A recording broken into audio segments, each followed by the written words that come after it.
In this class, we are going to study about heterotrophic bacteria. So we have already completed our phototropic, that is photoautotrophic, as well as chemoautotrophic bacteria. So those were the autotrophic bacteria, and now we come to the heterotrophic bacteria. So as we can understand that these bacteria cannot synthesize their own food, and neither can they produce their own energy producing molecules. So these bacteria are dependent on external sources for their energy as well as their growth molecules like carbon sources like glucose or some other nutrients. So these types of bacteria are just opposite of the autotrophic. Those were able to synthesize their own molecules, that is own food molecules as well as the other organic molecules, and these organisms will not be able to do that. So it is just similar to fungi, that is it cannot produce its own food. So the definition of a heterotrophic bacteria is pretty simple, that it cannot produce its own food, it has to be dependent on some other sources. So see, let's look at the definition. They are dependent on outside sources for obtaining nourishment or organic materials for growth. So these are the bacteria are dependent on outside sources, यानी कि ये बाहर वाले sources पे dependent है nourishment के लिए या ग्रोथ के लिए. So these bacteria are called as heterotrophic bacteria. अब इनकी कैटेगराइजेशन अगर हम पढ़ें तो हेटरोट्रोफिक बैक्टीरिया के अंदर दो आते हैं, एक है photoheterotrophic and the other one is chemoheterotrophic. So the further classification of chemoheterotrophic is chemolithoheterotrophic and the other is chemoorganoheterotrophic. So these are the two types of categories of bacteria in the case of chemoheterotrophic, and one another is photoheterotrophic. So as you know, photo means light. So these bacteria obtain their energy from sunlight, but these bacteria obtain organic molecules from some other sources.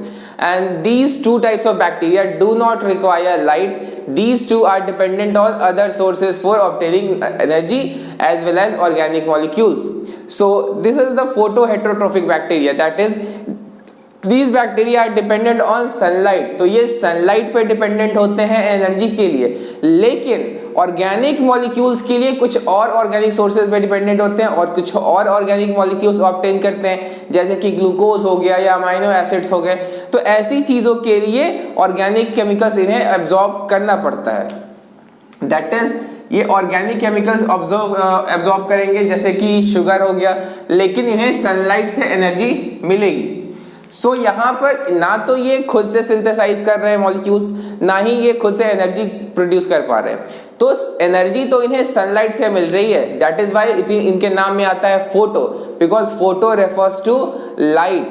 And thereafter the other thing is that these obtain their nourishment from other organic sources also. तो energy मिल गई sunlight से, और growth के लिए जो molecules चाहिए, इन्हें अपने बॉडी को फॉर्म करने के लिए जो मॉलिक्यूल चाहिए, वो मॉलिक्यूल्स इन्हें मिलते हैं किसी अदर ऑर्गेनिक सोर्सेज से. तो इन्हें सनलाइट भी चाहिए और ऑर्गेनिक सोर्सेज भी चाहिए. नाउ कीमोहेटरोट्रोफिक बैक्टीरिया में सनलाइट की ज़रूरत नहीं होती है, वहाँ पर डायरेक्टली दूसरे ऑर्गेनिज्म से यहाँ पर लिया जाता है सोर्सेज.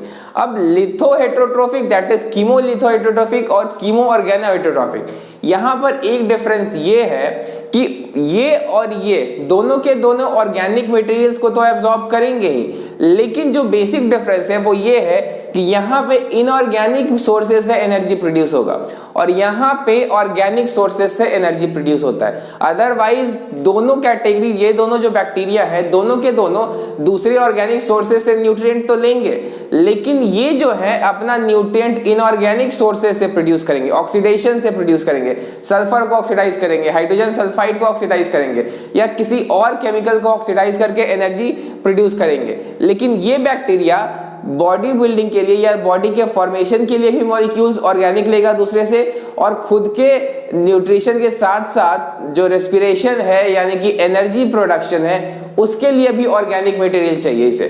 तो इसीलिए इसे कहते हैं कीमोलिथो. लिथो का मतलब यहाँ पर है कि इन्हें ऑर्गेनिक मटेरियल से एनर्जी प्रोड्यूस करना है, और यहाँ पे ऑर्गेनो का मतलब है इन्हें ऑर्गेनिक सोर्सेज से एनर्जी प्रोड्यूस करना है. यही इन दोनों के बीच का बेसिक डिफरेंस है. So let's look at the definition.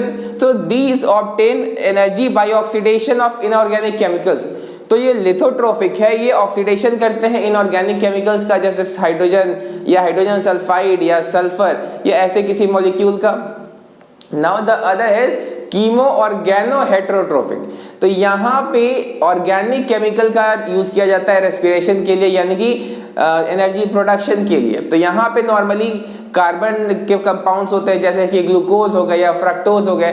सो ऐसे केमिकल्स को एब्जॉर्ब करके उनसे न्यूट्रिशन या फिर एनर्जी प्रोडक्शन किया जाता है। तो यहाँ पर ऑक्सीडेशन ऑफ ऑर्गेनिक मटेरियल्स और यहाँ पे oxidation of inorganic chemicals. So as you can see यहाँ पर इनऑर्गेनिक केमिकल का ऑक्सीडेशन हो रहा है और यहाँ पे ऑर्गेनिक केमिकल्स का। सो सल्फर हो गया या हाइड्रोजन सल्फाइड हो गया, यहाँ पे ग्लूकोज हो गया। तो this is the difference between these two type of bacteria, and it is obvious that photoheterotrophic, chemolithoheterotrophic and organoheterotrophic, ये तीनों type of bacteria obviously organic sources पे डिपेंडेंट होंगे नरिशमेंट के लिए। तो भले ही यहाँ पे एनर्जी प्रोडक्शन सनलाइट की मदद से हो रही है, यहाँ पर एनर्जी प्रोडक्शन इनऑर्गेनिक सोर्स से हो रही है और यहाँ पे एनर्जी प्रोडक्शन ऑर्गेनिक सोर्स से हो रही है, लेकिन जो नरिशमेंट वाला पोर्शन है, दैट इज उसके बॉडी में जो मॉलिक्यूल्स की रिक्वायरमेंट है, वो इन तीनों में किसी और ऑर्गेनिक सोर्स से फुलफिल होगी।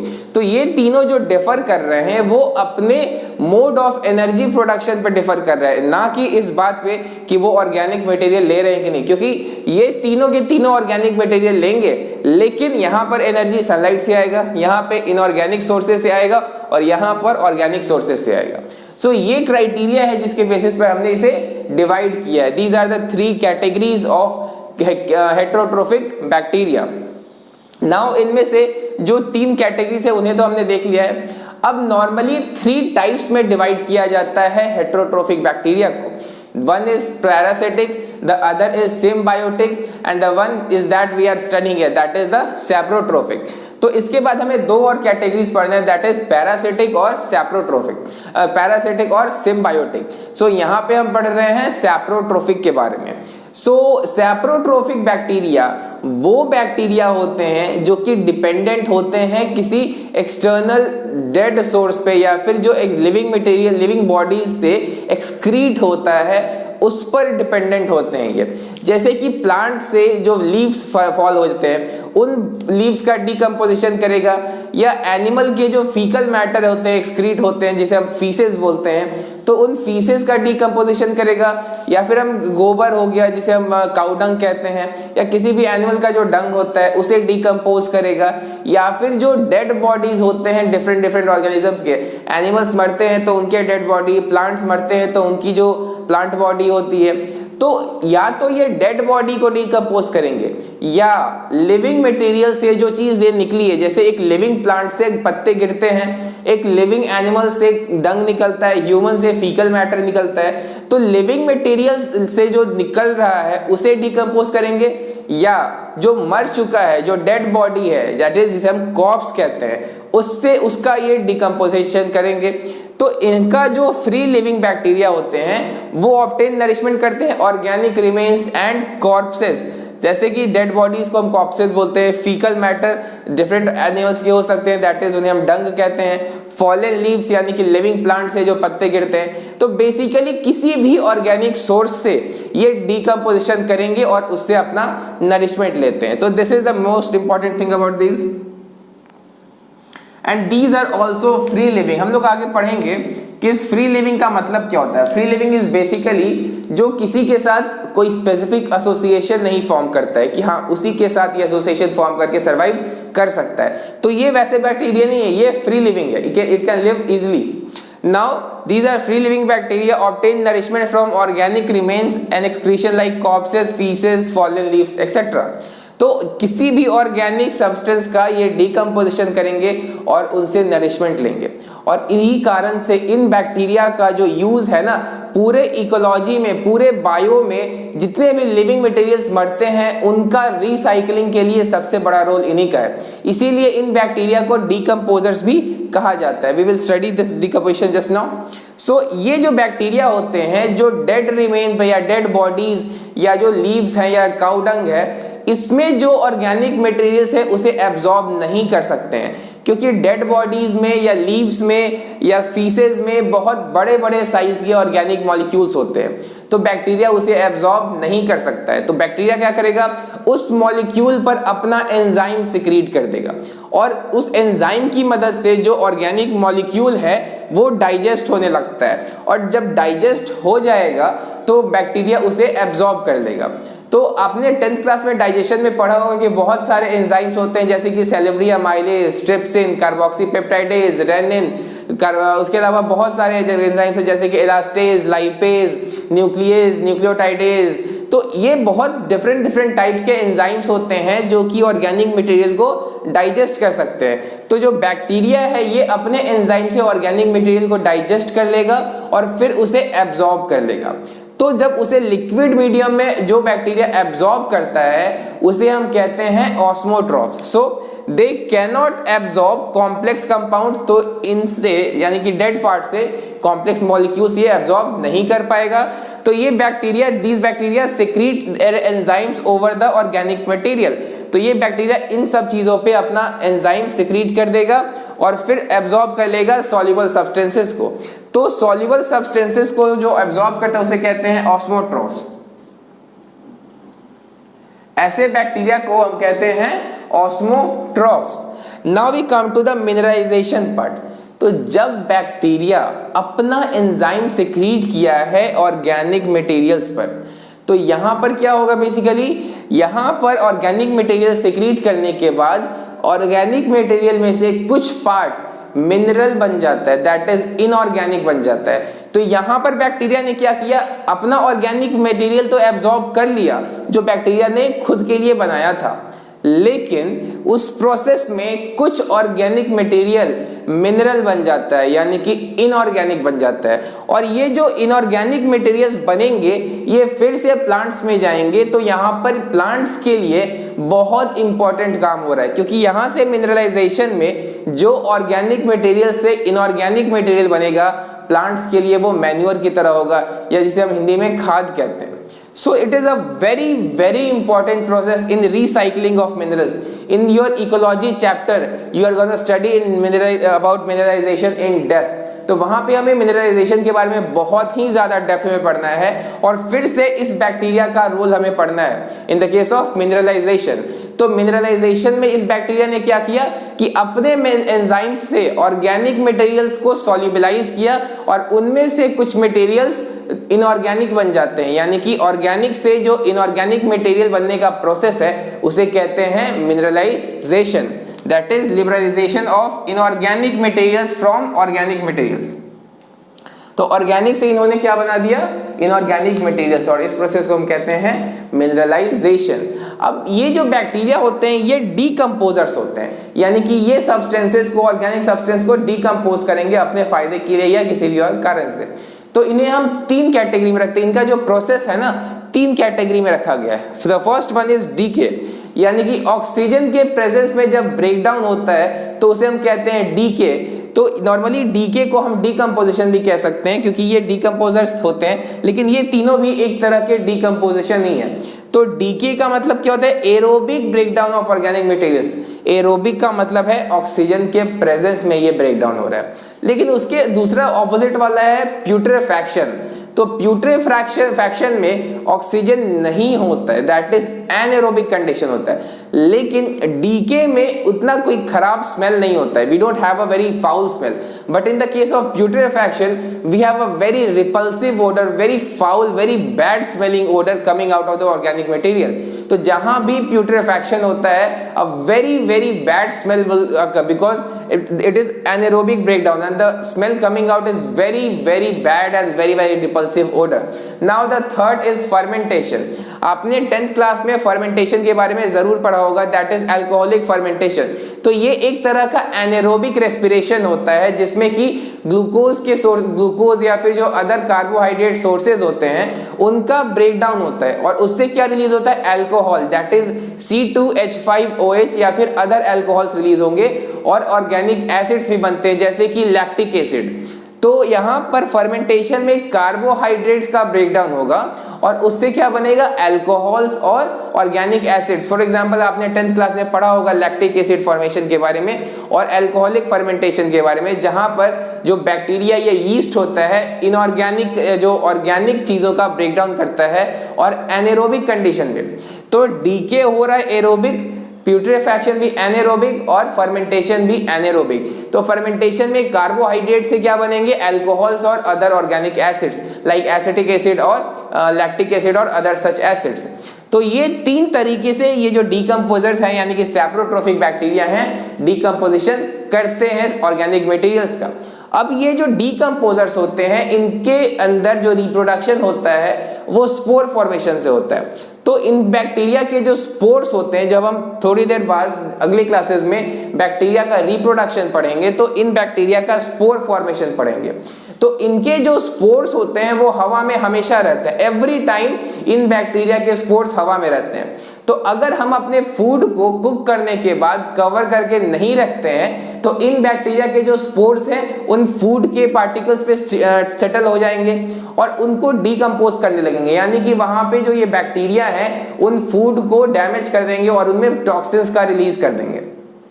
तो इसी कारण से ये बैक्टीरिया फूड पॉइजनिंग के लिए बहुत हद तक रिस्पॉन्सिबल होते हैं, क्योंकि ये बैक्टीरिया का स्पोर हमेशा हवा में रहेगा। इसीलिए कहा जाता है कि खाने को हमेशा ढक के रखना चाहिए, क्योंकि ये डीकंपोजर बैक्टीरिया के स्पोर हमेशा हवा में होते हैं और फूड पार्टिकल पे सेटल कर जाएंगे और फूड में टॉक्सिन्स का फॉर्मेशन कर सकते हैं।